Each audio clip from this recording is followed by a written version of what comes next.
তো তো আমরা যে প্রশ্নের উত্তর দিচ্ছিলাম যে আহ, দেখি যে আলেম ওলামারা গীবত করেন। তো গীবত করা তো হারাম, তাহলে আলেম ওলামা গীবত করেন কেন? তো এই মর্মে রাসূল সাল্লাল্লাহু আলাইহি ওয়াসাল্লাম এর থেকে এবং কোরআন সুন্নাহ থেকে ওলামাগণ এটা পেশ করেছেন, এবং বিশেষ করে ইমাম নববী রাহিমাহুল্লাহ 6টি বিষয় তার রিয়াজুস সালিহিনের কিতাবের মধ্যে উল্লেখ করেছেন যে 6টি ক্ষেত্রে গীবত করা বৈধ।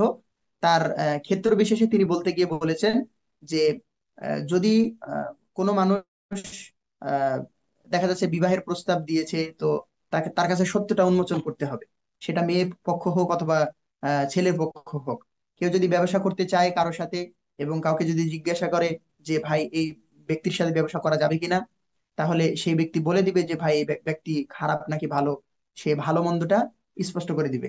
সেখানে বলতে গিয়ে যদি তার বিরুদ্ধেও চলে যায়, গীবত হয়ে যায়, তো এই গীবত করা হারাম নয়, এই গীবত করা বৈধ। তবে একটি জিনিস মনে রাখতে হবে, যার বিপক্ষে কথা বলা হবে সেই ব্যক্তির সাথে যেন কোনো প্রকার হিংসা বিদ্বেষ রেখে কথা না বলা হয়।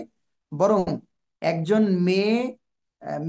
মেয়ের বাবা আপনাকে জিজ্ঞাসা করছে ছেলের সাথে বিয়ে দিয়ে যাবে কিনা, আপনি ওই মেয়ের বাবার মানে মেয়ের অভিভাবক হিসেবে বা আপনার হচ্ছে শুভাকাঙ্ক্ষী হিসেবে তার কাছে সত্যটা উন্মোচন করে দিবেন যে ছেলে ভালো নয়, আপনি বিয়ে দিয়েন না। বা ছেলে এই ভালো গুণ আছে কিন্তু ছেলেটা আসলে খারাপ, বিয়ে দিয়েন না, ইত্যাদি। আমি একজনের সাথে ব্যবসা করতে যাচ্ছি ওই রকম, ওই লোকের সাথে ব্যবসা করিয়েন না, সে খারাপ মানুষ, সে আপনার সম্পদ সব খেয়ে ফেলবে, আপনার সাথে আপনার ব্যবসায় লোকসান হয়ে যাবে, এইভাবে স্পষ্ট করে দিতে হবে। এবং এই মর্মে রাসূল সাল্লাল্লাহু আলাইহি ওয়াসাল্লামের কাছে একজন সাহাবী আসলেন, মহিলা লোক, এসে বলছেন হিন্দ। তিনি বললেন, ইয়া রাসূলুল্লাহ, আমার কাছে দুইজন প্রস্তাব দিয়েছে বিবাহের, একজন হচ্ছে মুআবিয়া আর আরেকজন আবু জাহাম। তো রাসূল সাল্লাল্লাহু আলাইহি ওয়াসাল্লাম বললেন, মুআবিয়া তো গরিব মানুষ, লা মাল লাহু, তার কাছে কোনো সম্পদ নাই, সে তো ফকির। দেখেন, রাসূল সাল্লাল্লাহু আলাইহি ওয়াসাল্লাম গীবত করলেন, কিন্তু এই গীবতটা কি জরুরি, এই গীবতটা করতে হবে, না হলে সে বিবাহের পরে তো ক্ষতিগ্রস্ত হবে। সে বিবাহের পরে স্বামীর কাছে কিছু খাইতে পারবে না, সে বিবাহের কাছে তার অভাব পূরণ হবে না, তার চাহিদা পূরণ হবে না। এই জন্য রাসূল সাল্লাল্লাহু আলাইহি ওয়াসাল্লাম বলে দিলেন যে মুআবিয়া তো গরিব মানুষ, মুআবিয়া সে গরিব মানুষ। আর আবুল জাহামের ব্যাপারে রাসূল সাল্লাল্লাহু আলাইহি সাল্লাম বললেন, সম্ভবত আবুল জাহাম, তার ব্যাপারে রাসূল সাল্লাল্লাহু আলাইহি সাল্লাম বললেন সে তো তার কাঁধ থেকে লাঠি নামায় না। কাঁধ থেকে লাঠি নামায় না, এই মর্মে সহিহ মুসলিমে আবার রাসূল সাল্লাল্লাহু আলাইহি সাল্লাম একটি হাদিস বলেছেন, যেখান থেকে স্পষ্ট হয় যে কাঁধ থেকে লাঠি নামায় না, তার দুইটা ব্যাখ্যা। এক, সে সব সময় গাট্টি গুট্টি নিয়ে কাঁধে লাঠি নিয়ে সে সফরে থাকে, মানে স্ত্রীকে সময় দিতে পারবে না। তাই জন্য রাসূল সাল্লাল্লাহু আলাইহি সাল্লাম তার সামনে স্পষ্ট করছে যে তুমি তার, সে তোমাকে বিবাহের প্রস্তাব দিয়েছে, যদি তুমি তার সাথে বিবাহ করো তাহলে সে তোমাকে সময় দিতে পারবে না, সে সফরে থাকবে।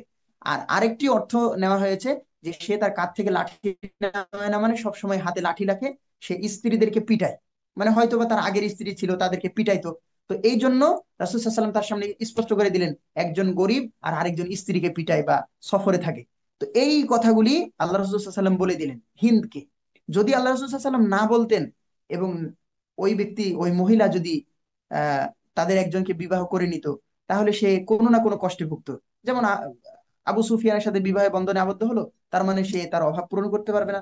আবুল জাহামের সাথে বিবাহ বন্ধনে আবদ্ধ হলো, তার মানে সে তাকে মারধর করবে, তাহলে তার মার খেতে খেতে সারা জীবনটা পার হয়ে যাবে।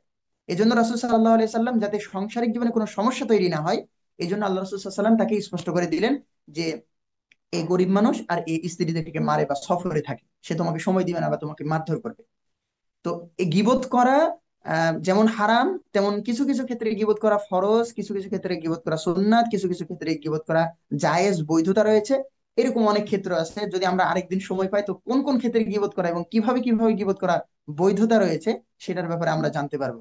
কিন্তু অবশ্যই কারো প্রতি আক্রমণ করে, কারো প্রতি হিংসা বিদ্বেষ রেখে যেন এই কাজটা আমরা না করি, বরং শুভাকাঙ্ক্ষিতার পরিচয় দিয়ে আমরা মানুষকে এই পরামর্শ দিব, এই কথাগুলি আমরা বলার চেষ্টা করব। জি, আশা করি উত্তরটা পেয়েছেন। যদি আরো কিছু জানতে চান তো বলতে পারেন, ইনশাআল্লাহ। সব জিনিসটা আমি এখানে ধৈর্যের সাথে রাখি। জি বলেন ভাইজান। এখানে আপনার সঙ্গে একটু অ্যাড করি, সেটা হচ্ছিল যে আমাদের ডাক্তার সাহেব যে কথাটা বললেন যে আমরা বেদাতি বেদাতি বলে আখ্যায়িত করি কি জন্য? আমরা তাদের হেদায়েতের জন্য তাদেরকে বেদাতি বলি। আমরা জি জি তাদেরকে গীবত করতেছি না, আমরা তাদের গীবতও করতেছি না, তাদের মানহানিও করতেছি না। শুধু তাদের হেদায়েতের জন্য আমরা তাদেরকে বলি বেদাতি। কি জন্য? বেদাতির কপালে কোনোদিন তওবা জোটে না, তওবা নসিব হয় না। কি জন্য তারা বেদাত করে, মানে এটা আপনার ভালো মনে করেই করে, আমল জি সৎ আমল মনে করেই করে।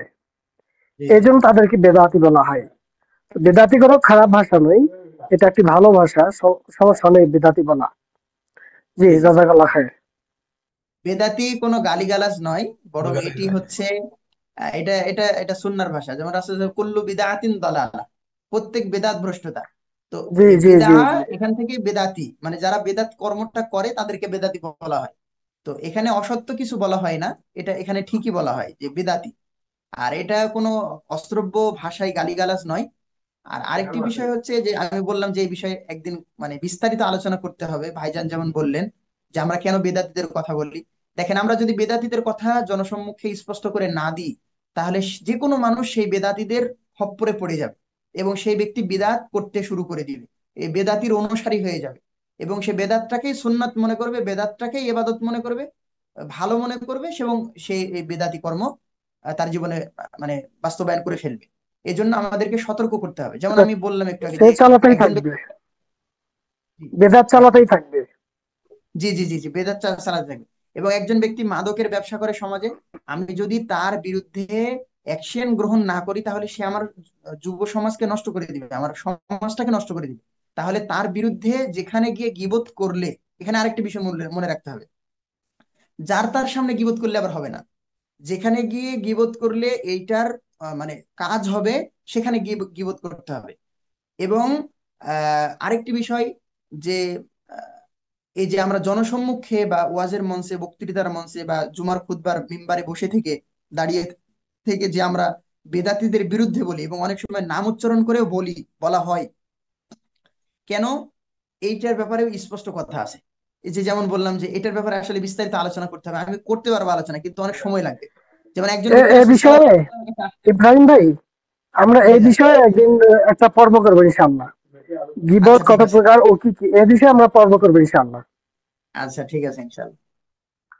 তো জি, শেষ ওকে, করে দিয়ে জাজাকাল্লাহ ইনশাল্লাহ, খায়ের। আর কথা, একজন ব্যক্তি আল্লাহ রাসূলের কাছে আসতে চাওয়ার অনুমতি চাইলেন। তো তখন রাসূল সাল্লাল্লাহু আলাইহি সাল্লাম বললেন যে তাকে আর আসার অনুমতি দাও, কিন্তু ওই ব্যক্তি তার মানে গোষ্ঠীর মধ্যে, তার সম্প্রদায়ের মধ্যে সবচেয়ে নিকৃষ্ট ব্যক্তি বা খারাপ ব্যক্তি। তো আশ্চর্য কথা, একজন ব্যক্তি আল্লাহ রাসূলের কাছে আসার অনুমতি চাচ্ছে, অথচ আল্লাহ রাসূল অনুমতি দেওয়ার পরেও সাহাবীদেরকে বলে দিচ্ছে যে ওই ব্যক্তি হচ্ছে নিকৃষ্ট ব্যক্তি। কেন? কারণ যাতে করে মানুষ তার অনিষ্ট থেকে বিরত থাকতে পারে, মানুষ যেন তার ধোকায় না পড়ে যায়, সে যেন কাউকে ধোকা দিতে না পারে, সেজন্য রাসূল সাল্লাল্লাহু আলাইহি সাল্লাম স্পষ্ট করে দিলেন সবার সামনে, দেখেন আল্লাহ রাসূল গীবত করছে, কিন্তু এই গীবতটা কি হারাম গীবত? না, আল্লাহ রাসূল কখনো হারাম গীবত করেননি। অবশ্যই এই গীবতটা বৈধতা রয়েছে, এটা জনকল্যাণের জন্য, মানুষ যেন ক্ষতিগ্রস্ত না হয় সেই জন্য। ঠিক তেমন যেই বেদাতি বক্তা মানুষের সামনে বেদাত ছড়িয়ে দিয়েছে, ঠিক ওই বেদাতিদেরকে ধরে ধরে আমাদেরকে জনসম্মুখে বলে দিতে হবে, জনগণকে সতর্ক করে দিতে হবে যে অমুক অমুক বক্তা, অমুক অমুক ব্যক্তি ব্যক্তি বেদাতের সাথে সম্পৃক্ত আছে। আপনারা যদি তার অনুসরণ করেন, তার কথা শুনেন, তার কাছে যান, তাহলে আপনারাও বেদাত করে ফেলবেন। এই জন্য আমাদেরকে এই খোলা মাঠেই মানে বেদাতিদের কথাটা উন্মোচন করে দিতে হবে, বা বেদাত কর্মটা উন্মোচন করে দিতে হবে যে এইটা এটা বেদাত। আশা করি বুঝতে পেরেছেন অনেকটাই। এখানে শেষ করছি। আর যদি কোনো কথা থাকে। এই ভাই, আপনাদের আর কোনো কারো প্রশ্ন থাকলে একটু বলবেন ইনশাল্লাহ। রিপন ভাই আছেন, সাইদুল ভাই, মুখলিস ভাই, মাসুদ ভাই, নাবিল ভাই, মিনহাজ ভাই, নাইম ভাই, আপনাদের কোনো প্রশ্ন থাকলে ইনশাল্লাহ করবেন। মাশাআল্লাহ, আজকে অনেক ভাই উপস্থিত আছেন। জি, আলহামদুলিল্লাহ। জাবির ভাই, আমার একটা আলহামদুলিল্লাহ। প্রশ্ন ছিল। সাইদুল ভাই, জি বলেন। জাযাকাল্লাহ খাইর, জি বলেন। যে শায়েখ, আমার একটা প্রশ্ন হলো কি, যে আমি মানে আমার মনের ভিতরে কনফিউজ।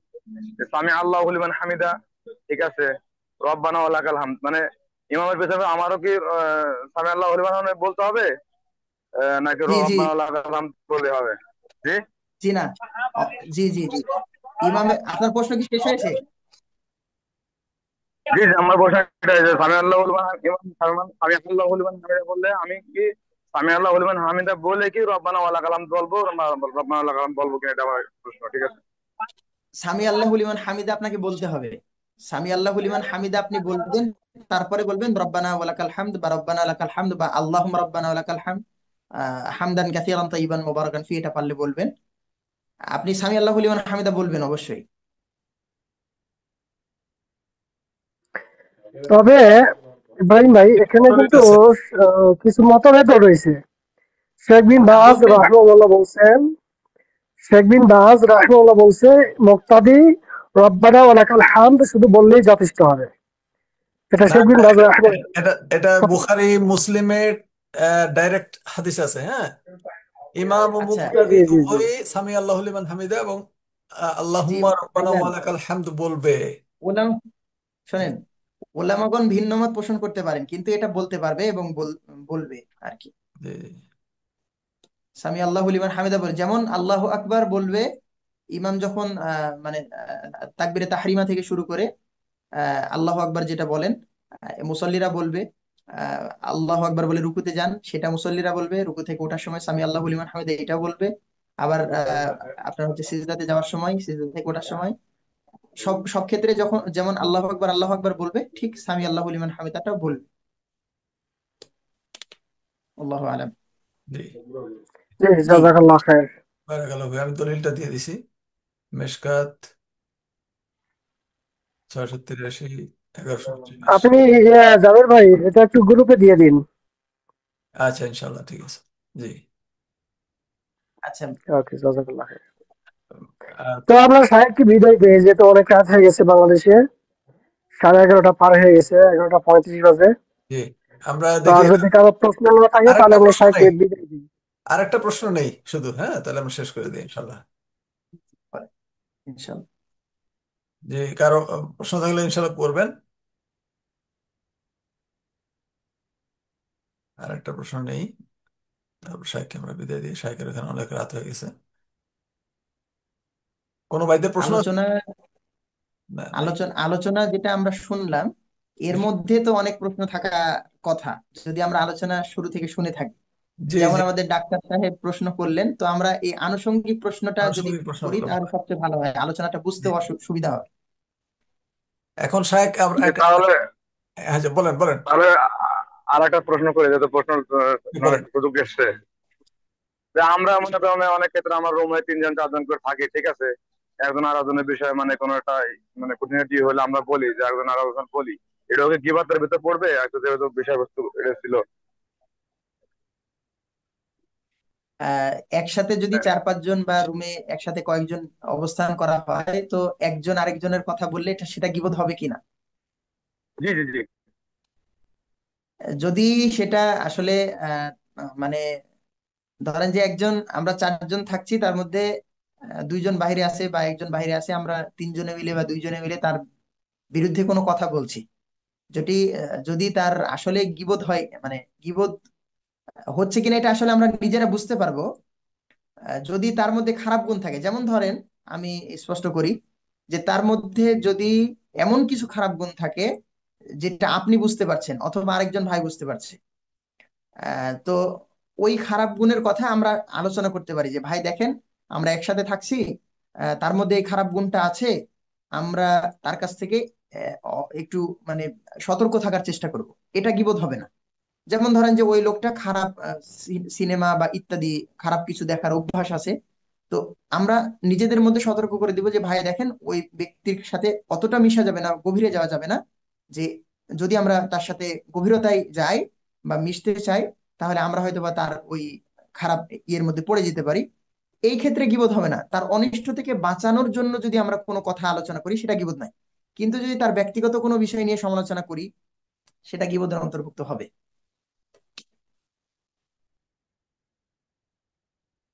জি। জি, জাযাকাল্লাহু খাইর। তাহলে আমরা আজকে তাহলে ইনশাল্লাহ অনুষ্ঠান মনে হয় সমাপ্ত করতে পারি।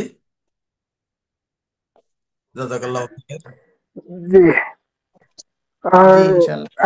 আজকের মতো এখানেই শেষ করে দেই, যেহেতু রাত হয়ে গেছে যে সাইকেরও। আমার একটা প্রশ্ন ছিল কি যে জি যে মাসুদ আচ্ছা মানুষ মাসুদ ভাই বলেন। গণতন্ত্রকে গণতন্ত্রকে হারাম বলে, আসলে গণতন্ত্র কি হারাম না কুফর? দেখেন, মাশাআল্লাহ মাশাআল্লাহ। গণতন্ত্র এটা হচ্ছে কুফুরি মতবাদ। এটা তো কুফুর নিঃসন্দেহে, এটা আমরা বিশ্বাস করি। কারণ যেখানে বলা হচ্ছে যে মেজরিটি পার্সেন্ট, মানে না, এটা বলা হচ্ছে যে আপনার হচ্ছে সার্বভৌমত্ব জনগণের। কিন্তু আল্লাহ তাআলা কোরআনে অসংখ্য জায়গায় বলেছেন যে সার্বভৌমত্ব আল্লাহ। তো এটা একটা গণতন্ত্রের মধ্যে শিরক আছে। আর আরো বেশ কিছু বিষয় আছে, যেমন গণতন্ত্রের নিজস্ব একটা আইন আছে প্রণীত, যা কোরআন সুন্নাহর বিরুদ্ধে গেলেও সেই আইন মানতে আমরা বাধ্য। এবং আরো বিষয় মানে অনেক বিষয় আছে, সমাজতন্ত্র, আপনার হচ্ছে ধর্মনিরপেক্ষতাবাদ, জাতীয়তাবাদ ইত্যাদি। এই যে এই সমস্ত বিষয়গুলি আসলে ইসলামের মানে বাহিরের জিনিস, এগুলো ইসলামের জিনিস নয়। তো ইসলাম মানে এই গণতন্ত্র হচ্ছে যেমন কুফুর, তেমন এটা আসলে হারাম একটা জিনিস। মানে কিভাবে বলবো আমি এখন, এটা হচ্ছে আমি যেটা কুফুর। বুঝতেছি যে হারাম হইলে, জি হারাম যদি হয় তারা শীতল করে নেয় আর কি, বুঝছেন? হারাম জি জি হইলে জি কিন্তু ইমান চলে যায় না, কুফরি করলে কিন্তু ইমান চলে যায়, জি জি মানে সেই বিষয়টা। এটাকে যদি কেউ, আমি বলি, এটাকে যদি কেউ বলে যে কুফুর হারাম, ঠিক আছে, কিন্তু কেউ যদি বলে শুধু হারাম, কুফুর না বলে বা কুফুর বলে বিশ্বাস হারাম করে করে না। শীতল করে এটা করার জন্য, বুঝছেন, এই কাজটা করার জন্য। জি জি জি, আচ্ছা আচ্ছা আচ্ছা আচ্ছা, এটাকে ওই নমনীয় করে। আচ্ছা, তো এই এটা আসলে এটা চলবে না। এটা এটা যেমন কুফুর, এটা শিরক, এর মধ্যে অসংখ্য শিরক আছে, শিরকি মতবাদ আছে, এবং এটা সম্পূর্ণ টোটালি হারাম, মানে একেবারে চলবে জি, না। জাযাকুমুল্লাহ খায়রান। প্রত্যেকটা কুফরি আসলে হারাম, হ্যাঁ, কিন্তু সব হারাম আবার জি জি কুফরির পর্যায়ে যায় না। যেমন অনেক হারাম কাজ আমরা করে ফেলি ভুলে, বা সেটা হয়তো কুফরির পর্যায়ে যায় না, কিন্তু প্রত্যেকটা কুফরি কিন্তু হারাম, এতে কোনো সন্দেহ নেই। অবশ্যই অবশ্যই। জি আর গণতন্ত্রের কুফরি আছে, এটা হারাম, এবং শিরক আছে। হ্যাঁ, জি, এটা মারাত্মক এটা বিষয়। ঠিক। জি। জি, জাযাকুমুল্লাহ খায়ের, বারাকাল্লাহ ফিকুম। তাহলে আমরা এখানেই দোয়া পাঠের মাধ্যমে শেষ ওই করি যে, ইনশাআল্লাহ। নাইম ভাই বলেন। জি জি জি জি, জি, তাহলে আমরা আমরা শেষ করে দিই আজকের মতো। মিনাজ ভাই সরি, রাত হয়ে যাচ্ছে আমাদের শাইকের, যেটা আমার ফজরে উঠতে হবে তার। মিনাজ ভাই কি প্রশ্ন করবেন? আজকের মতো শেষ করে দিই। জি, কারো একটা প্রশ্ন থাকলে প্রশ্নটা নিয়ে শেষ করে দেন। একটা করে আসলে বেড়া যাচ্ছে। আচ্ছা, ঠিক আছে। আর কোথায়? আসসালামু আলাইকুম মিনাজ রহমতুল্লাহ ভাইকে একটা বারাকাতুহু। আমি বলেন। কি এখনই ওয়ালাইকুম বাসায় ঢুকবো, আসসালাম। ভোট খুলবো, আসবেন সবাই? নাবিল ভাই বলবেন, আচ্ছা বলেন। হ্যালো, জি নাবিল ভাই বলেন। কি ভোট খুলবেন? খুলবো এখন? জি ইনশাল্লাহ, ইনশাল্লাহ, জি। এখন কি ভোট খুলবো? আমি জি এখন জি বাসায় জি ঢুকবো, জি জি খোলেন। আসবেন? জি। ওকে। আচ্ছা, যান যান, বোর্ড খুলেন, যান, আসতেছি আমরা। এটা শেষ করে দিয়ে আসতেছি ইনশাল্লাহ। তাহলে আমরা আজকে ঠিক আছে, জাবের ভাই, রেকর্ড বন্ধ করে দেন।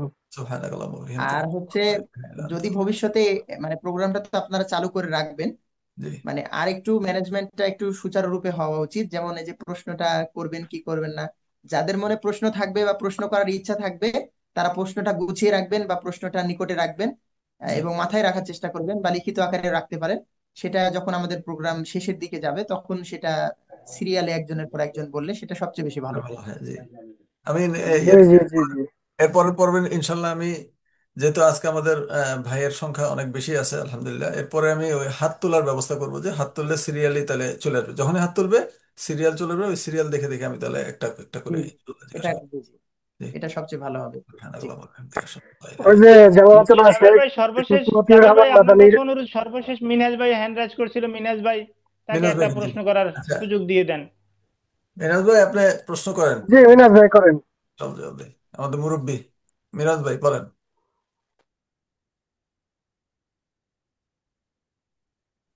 মিনাজ ভাই,